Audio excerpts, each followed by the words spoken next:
I was 8 months pregnant when my husband Brandon invited me to the 15th anniversary celebration of his company. Even with my heavy belly, I spent the entire afternoon standing in front of the mirror, trying on dress after dress to find the one that suited me best at the stage. I finally settled on a navy blue silk maxi dress. Soft, flowing, enough to hide my large bump while giving me a bit of the confidence I was struggling to hold on to. I even curled my hair slightly, dabbed on some lipstick, and wore the earrings Brandon had given me for our second wedding anniversary. I knew none of it could truly mask the changes in my body, but I still hoped, just a little, that Brandon would look at me and smile like he used to. The party was held at a luxury hotel in downtown Seattle. As I stepped into the grand ballroom, crystal chandeliers sparkled above, wine flowed into tall stemmed glasses, and laughter echoed the way it always did at a successful event. I gently held Brandon's hand. He wore the gray suit I once picked out for him, his hair slicked back neatly, his face glowing with confidence.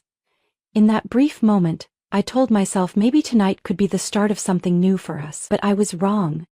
The first person who came up to us was Abigail, Brandon's executive assistant. She was young, tall, with flowing blonde waves and a smile that looked glued to her face. From the moment we stepped in, she clung to Brandon's arm, laughing and talking as if this was their event. She called him Bran, lightly patted his chest, and tilted her head often, showing off her sparkling earrings like she was on display. I stood right next to them, yet it felt like I was watching a stage I hadn't been invited to perform on. No one around seemed to notice the unease in my eyes. They shook Brandon's hand, complimented him, glanced at me politely, then moved on. I forced a smile and raised my mocktail as if everything was perfectly fine. Madeline, Abigail suddenly turned to me, her eyes shimmering, voice as sweet as honey, but I could hear the insincerity behind it. I hope you don't mind me keeping him for so long. I smiled politely. It's okay, I understand how busy your job must be. I just want everything to go according to plan tonight, she said, immediately turning back to Brandon, not even waiting for my response. Brandon said nothing, offering only a vague smile before listening to her gush about the new partners from Boston. I took a step back.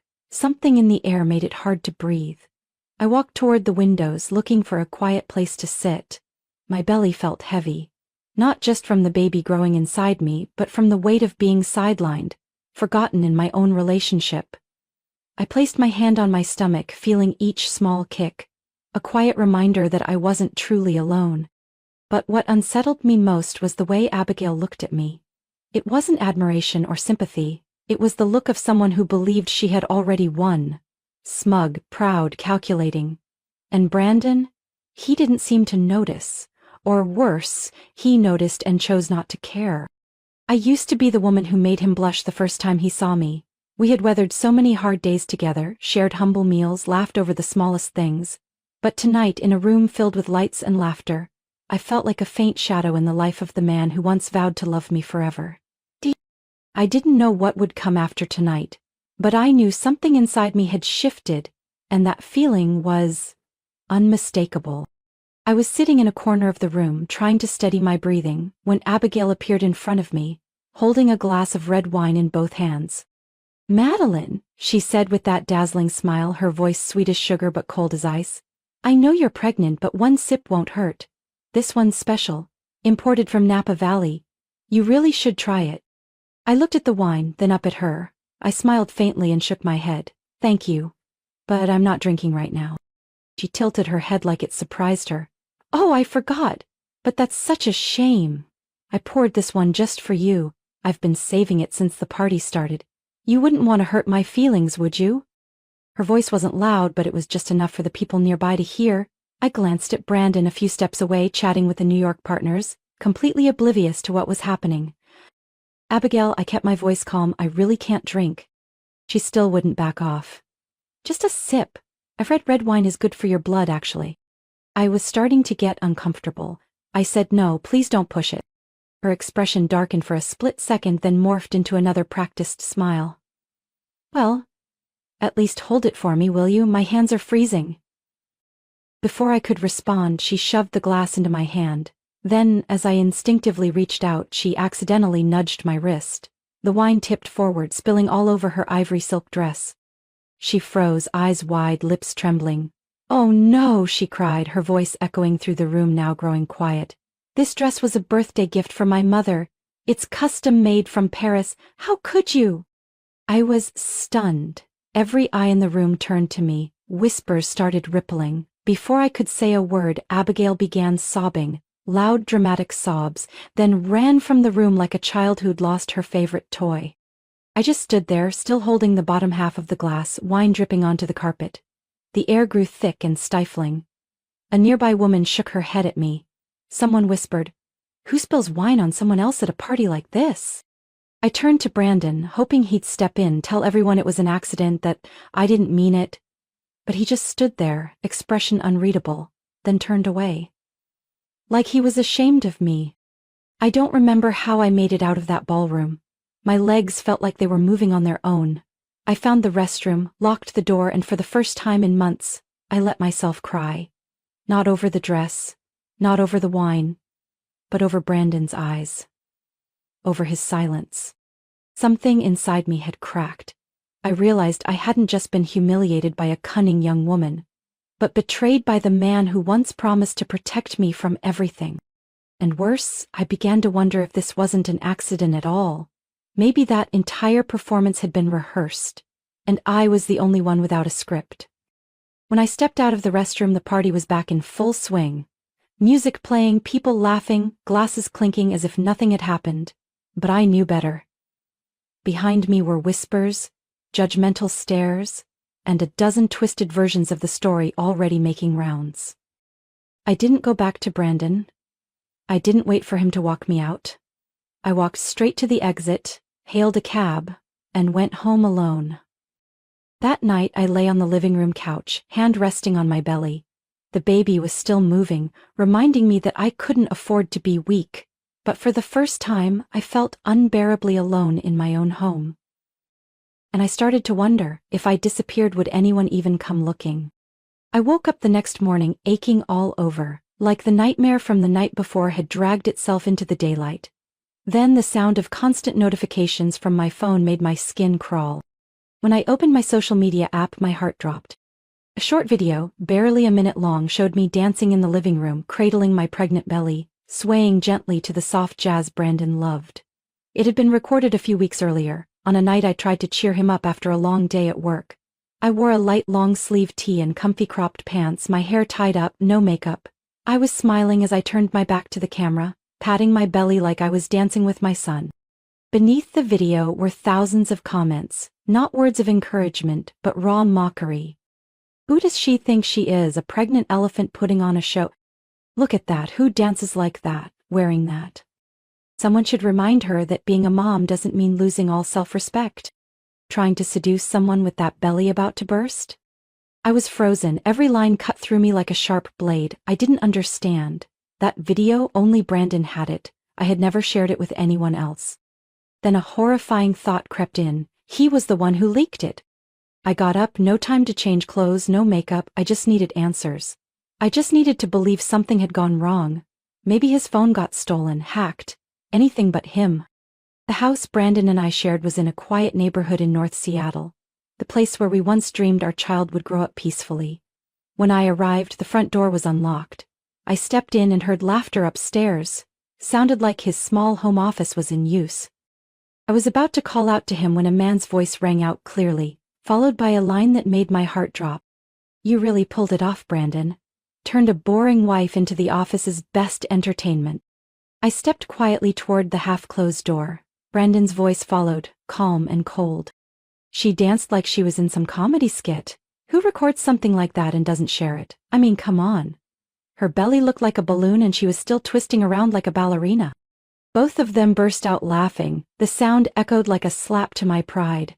I gripped the corner of the wall, my nails digging into the plaster. Brandon's voice softened, but the bitterness remained. "She thought a few little dances would make me stay. She doesn't get it.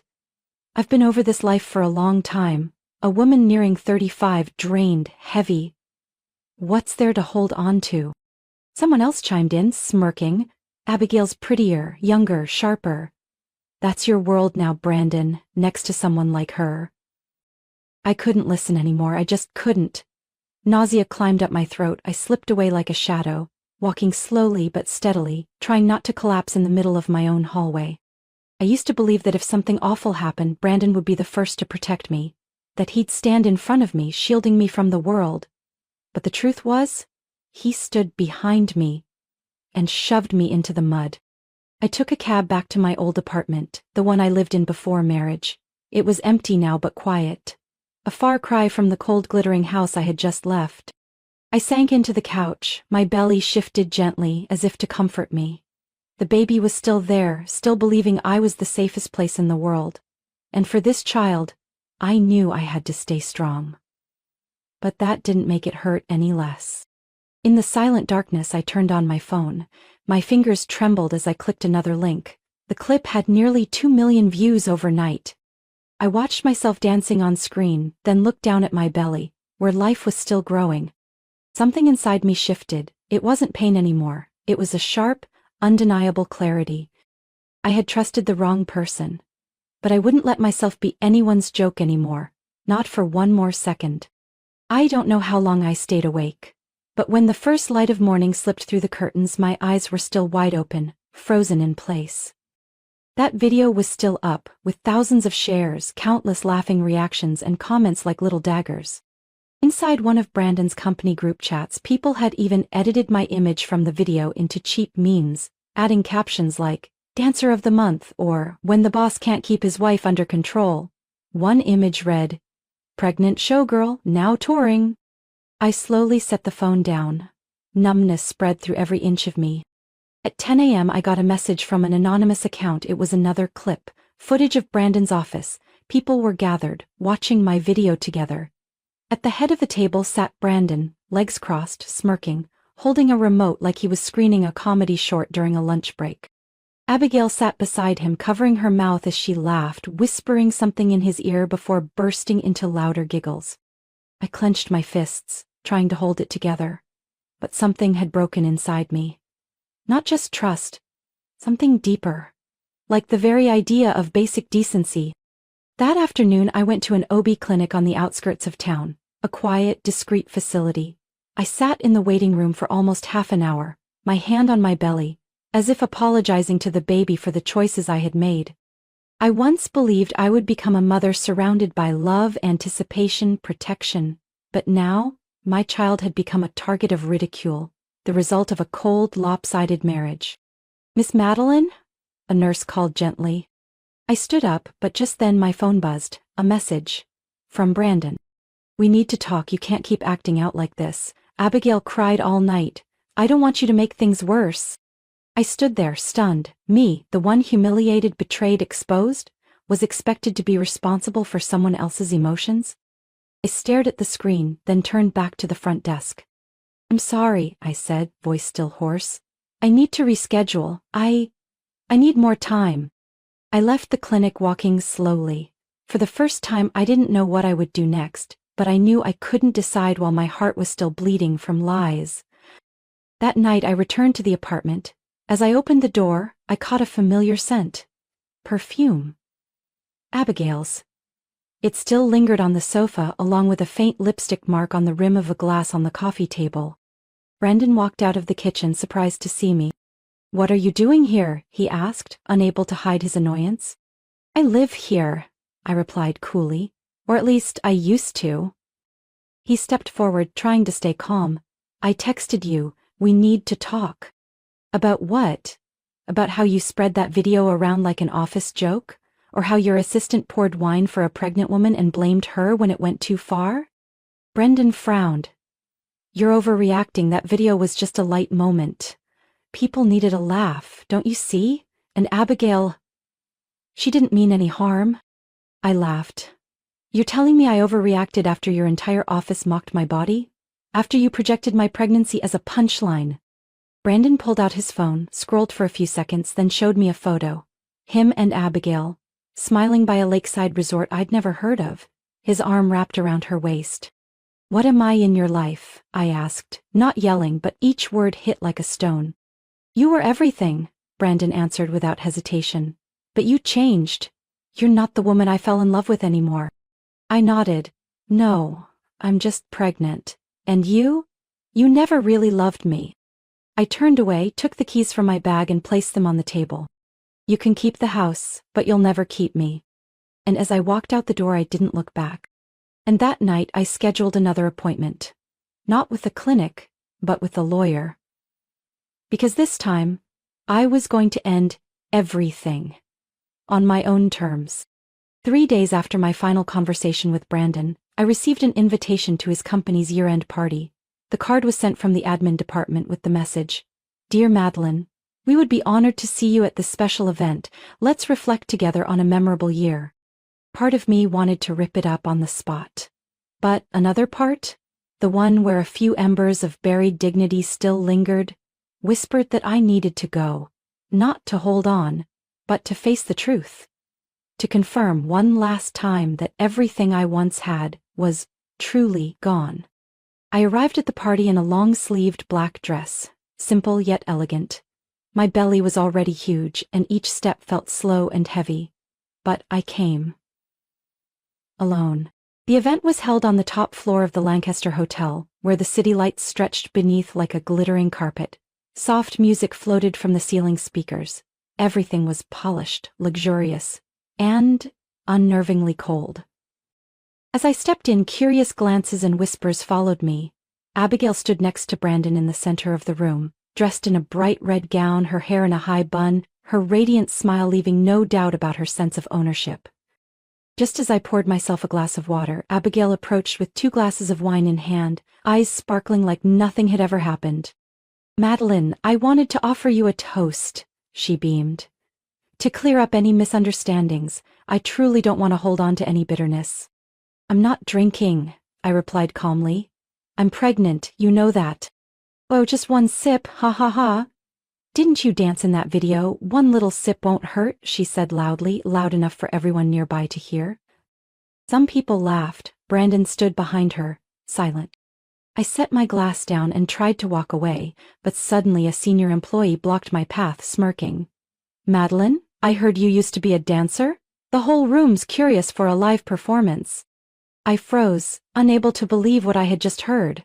But before I could respond, the lights went out, and a single spotlight turned on, pointed straight at me. Then came the music. That music. The same tune from the video that had been leaked. I turned to Brandon. He still stood there, hands in his pockets, face blank like none of this concerned him. "This is too much," I said, my voice trembling. "Come on," someone behind me laughed. "We're just celebrating the company's most viral moment." I stepped back, my heart was pounding.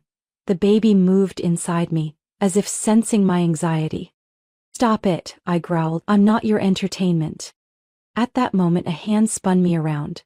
"Abigail, oh come on, you used to dance so well. One more time, let everyone enjoy it."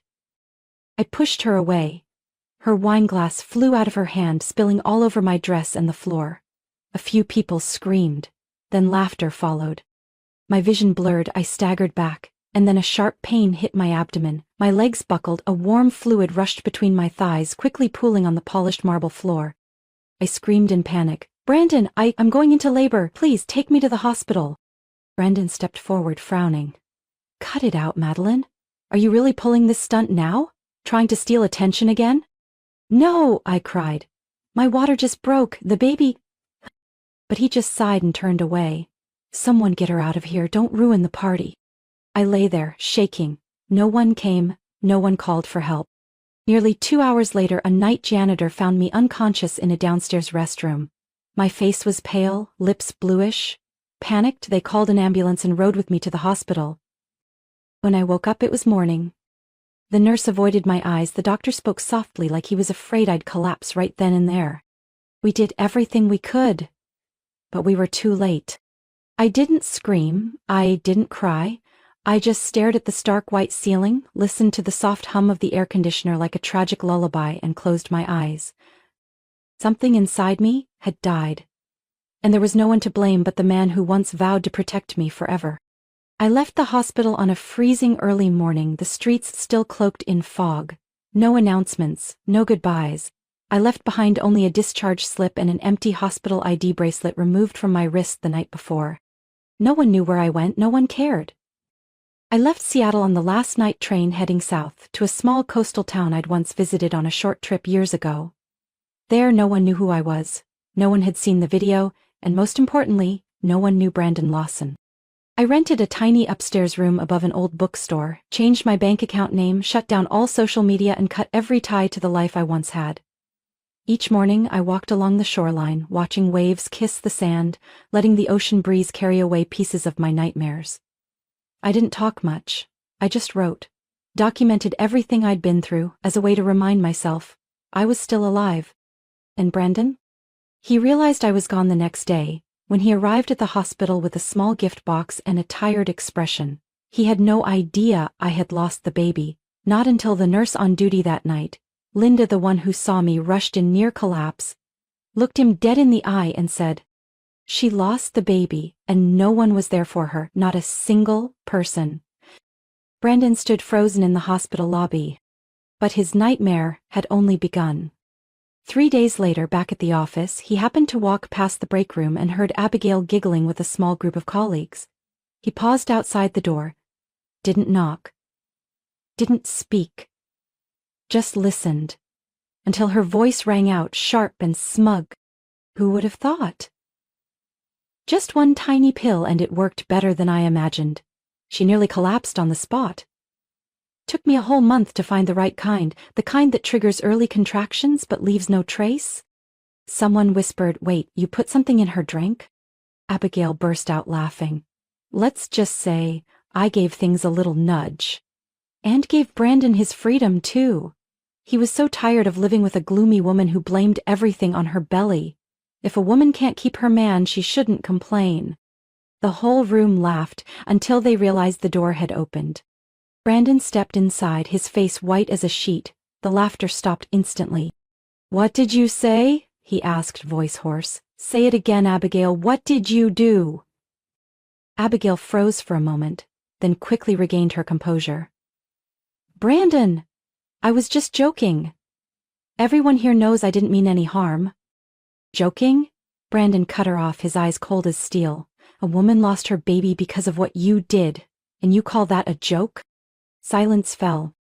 He pulled out his phone, tapped a few times, and held it up to her. The screen displayed a resignation letter, already filled out, just waiting for a signature. "Pack your things, now.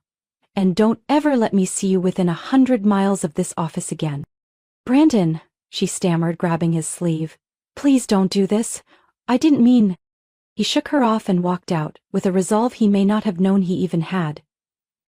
But that didn't erase the truth. He let me stand there, humiliated. He watched as the woman he once called his wife was turned into a joke. And worse, he believed Abigail. Until the very end. In the weeks that followed, Brandon tried everything to find me. He hired private investigators, checked traffic cameras, combed through hospital records, even reached out to old friends of mine he had never bothered with before. But no one knew anything. I had disappeared like I never existed. And during those same days, his company spiraled into chaos. The recording from the break room had been leaked. The press got involved. Investors pulled out en masse. Social media exploded with headlines about the heartless CEO and toxic corporate power plays. Brandon Lawson, the man once celebrated on the cover of business magazines, became the face of moral collapse and internal failure. Photos of him leaving company headquarters in a wrinkled suit, head down, were plastered across every news outlet. But I didn't care. I just sat in my small room in that quiet seaside town, sipping hot tea and reading an old book. Outside, the waves whispered ashore and the sea breeze rustled through the trees. I had lost a part of my soul. But I reclaimed the rest, my freedom. And this time, I wouldn't let anyone take it away. Again. Nearly a year after I left, I started over in a peaceful coastal region in the south of France, a place where no one knew who I was and no one cared about my past. I rented a small house overlooking the white sands, living simply by baking, freelance writing, and sometimes illustrating children's books. Something I had always dreamed of but never had the chance to do while living with Brandon. I had learned how to smile again. Not because the wounds had healed, but because I knew I deserved peace. Until one autumn morning, as I was wiping down the counter in my little bakery, the bell over the door chimed. I looked up, and the world froze. Brandon. He stood there, thinner, gaunt, and nothing like the polished man I once knew. In his arms a bundle of dried lavender, the kind I used to love. His voice was cracked and quiet. "Madeline, I finally found you." I didn't respond. I didn't cry. I didn't smile. I just stood still, hands clenched around the dishcloth, my heart as quiet as the sea at dawn. He sat down at a table without waiting for an invitation, and then he began to talk like the guilt of the entire past year had been waiting to spill out the moment he saw me. He told me about the night I left, how the company was shaken by the sudden disappearance of the CEO's wife during a media crisis. Then he told me how he overheard a conversation between Abigail and a close colleague, about how she had drugged my drink at that final party.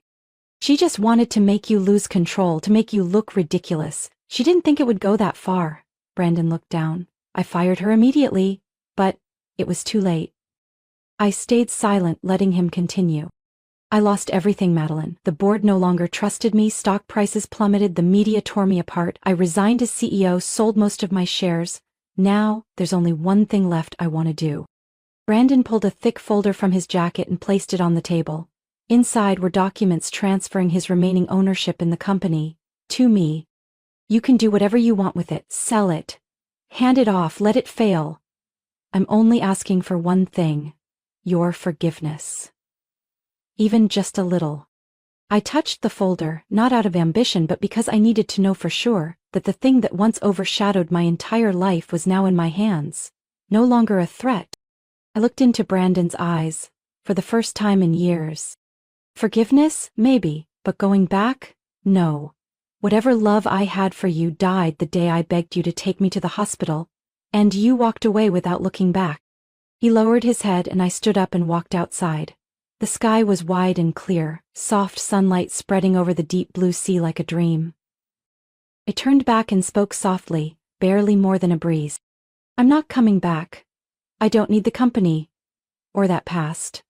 I just hope this ends in peace for both of us." And then I walked away, every step severing another thread that had once bound me to pain. I don't know when Brandon left that town. I didn't need to. Because for the first time after everything, I was free. And for the first time, I chose myself. That spring I was sitting on the small balcony of a seaside cafe, a steaming cup of herbal tea in hand, when I received a message from an old friend who used to work at Brandon's company. The message was only a few lines, but it made my heart beat slow. "She's been arrested, her mother just died of a stroke, Brandon's whole company is collapsing." I read it again to make sure I hadn't misunderstood. She, Abigail, had officially been charged for illegally distributing private content and deliberately inflicting severe emotional harm. Her actions weren't just unethical, they were now classified as criminal under modern cybercrime laws. When police dug deeper, they discovered she had secretly collected, edited, and spread at least 3 private videos of me, including the one of me dancing while pregnant, and another from the hospital after the final party incident. But the part that shocked everyone most was what came after. Abigail's mother, a woman living in another state, had suffered a fatal stroke after reading the cruel online comments and public shaming directed at her daughter. I knew that price was too high, and I couldn't say I was happy or sad, just a prolonged numbness, like the entire world had gone silent. As for Brandon, everything crumbled within months. After the truth about the videos went public, investors demanded a full audit of all internal communications. It was discovered that Brandon had shared private content about me in employee chats as a joke. Investors pulled out one after another, long-standing partners terminated contracts, and soon after, the company Brandon had built for over a decade declared bankruptcy. Worse still, the media swarmed the scandal. Brandon's image became a punchline across the internet. Memes, parody videos, and news stories analyzing the downfall of a failed CEO flooded every platform. From a man of power and confidence, he became a name synonymous with disgrace and collapse. A few weeks later, I received a letter by express delivery, accompanied by a bank folder. Inside were the documents for a transfer of $50 million, the remainder of Brandon's personal assets. Along with it, a handwritten note from him. "I know nothing can change the past, but if I can use the rest of my life to make amends, this is where it begins. I don't ask for forgiveness, I only hope you live in peace, true peace. I folded the letter and placed it in a drawer, next to my old journal and the newborn bracelet that was never worn. I didn't call him. I didn't text. From that money I used a small portion to start a foundation supporting women who've suffered emotional abuse and public humiliation, what I had once gone through. The rest, I placed in a frozen account. Untouched. A reminder that I could choose, but I didn't need to. That evening the sky glowed a soft shade of pink and orange. I stood on my balcony, listening to the waves crash gently like the ocean's quiet breath. Some wounds never fully fade, but time, in its quiet way, makes them hurt a little less.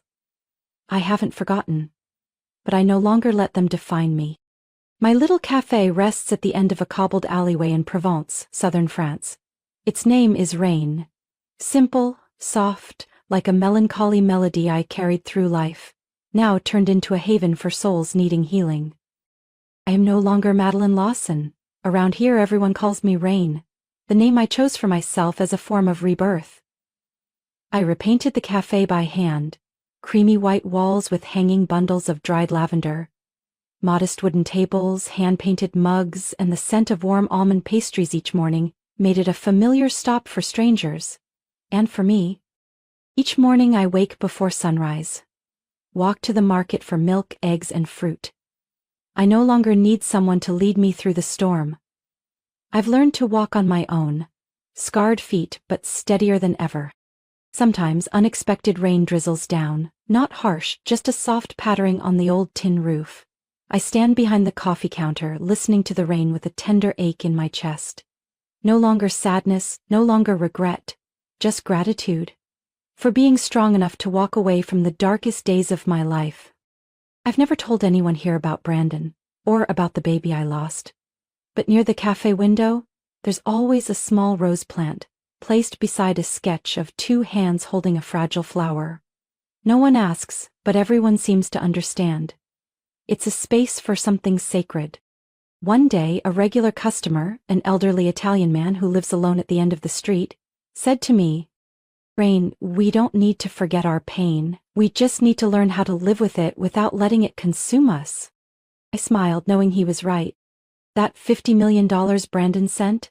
I didn't touch it. I transferred all of it into a fund supporting women who've suffered abuse and pregnancy loss. I don't need his money. What I needed I created myself. Peace, freedom, and pride. In the end, Brandon disappeared from my life like a summer storm, fast, violent, and leaving only ruin behind. He tried a few more times to find me, but he never found anyone named Madeline again. That woman died the night she lost her unborn child in the rain. Now, I am Rain. I live not for anyone else but for myself. And every morning, when sunlight pours through the window and glows on my chamomile tea, I smile. A real smile. I've walked through hell. And I came back, not just alive but brighter than ever. Madeline's story is a painful yet deeply inspiring journey of betrayal, loss, and rebirth. From a woman humiliated by her husband, manipulated, and left to grieve her unborn child alone, she rose again, choosing to walk away and rebuild her life. Though pain never truly vanishes, Madeline found peace within herself, something no money, status, or false marriage could ever give her. She is living proof that being true, free, and resilient is the greatest victory of all. What do you think about Madeline's journey? Did she make the right choice in walking away to rediscover herself? Share your thoughts below, and don't forget to follow the channel for more emotional, powerful stories about life and family.